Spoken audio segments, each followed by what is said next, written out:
আসসালামু আলাইকুম দোস্ত, আশা করি সবাই ভালো আছেন। আমি আলহামদুলিল্লাহ ভালো আছি। নদীতে কিভাবে আমাদের গ্রাম অঞ্চলের ছেলেমেয়েরা গাও ধয় সেই দৃশ্যটা আমি আপনাদেরকে আজকে দেখাবো ইনশাআল্লাহ। শাবাশ, দেখেন এত সুন্দর গোসল করার দৃশ্য, খুব আনন্দ পায়। আর আমার গরম ছাড়ছে না পুরা। তো সবার কাছে একটা অনুরোধ হলো, এই ভিডিওটা ভালো লাগে লাইক করবেন, কমেন্ট করবেন এবং সবাই শেয়ার করে দিন।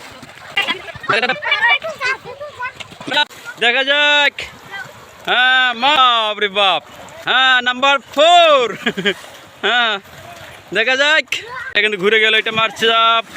দেখেন, কেউ যদি এরকম ছোটবেলায় নদীতে গোসল করে থাকেন কমেন্টে জানাবেন। হ্যাঁ আমাদের ভিডিও চলছে, দেখেন বাপরে এটা সাবাস। হ্যাঁ নন স্টপ চলে আসে গোসলের, যে গোসলের ডুবকে এদের সাথে আমি গোসল করে নেব।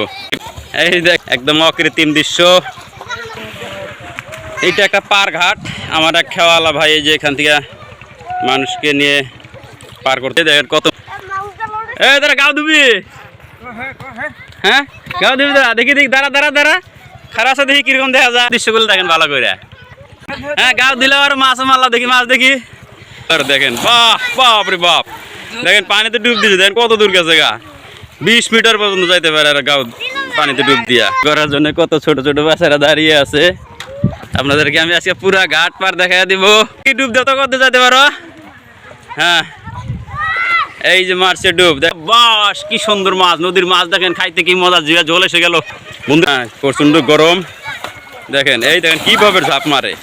এই দেখি ঝাঁপ দাও তো দেখি, দেখেন পানি পেয়ে হাঁসের বাচ্চার মতন খুশি হয়ে গেছে। সুবহানাল্লাহ, এত এ বাপরে। দেখেন এইভাবে এই নদীতে কমেন্টে জানাবেন, কেউ এরকম নদীতে ছোটবেলা কারা কারা গোসল করছেন।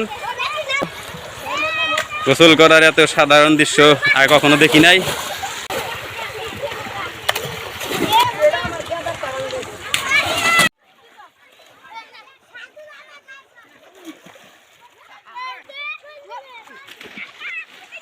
প্রিয় বন্ধুরা, এখানে দুইটা শিক্ষণীয় বিষয় আছে। একটা হলো সাঁতার শেখা, swimming is a good exercise. তো সেই জন্যে বড়োদেরকে বলি, এই ভিডিওটা যারা যারা দেখবেন এবং শেয়ার করবেন সেই মাধ্যমে পাবেন, সবের প্রতি একটা অনুরোধ রইল যে শিশুরা এরকম ছোটোবেলায় ঘরে ভর্তি করে থাকে, আমাদের সেই বিষয়টা নজরে রাখতে হবে।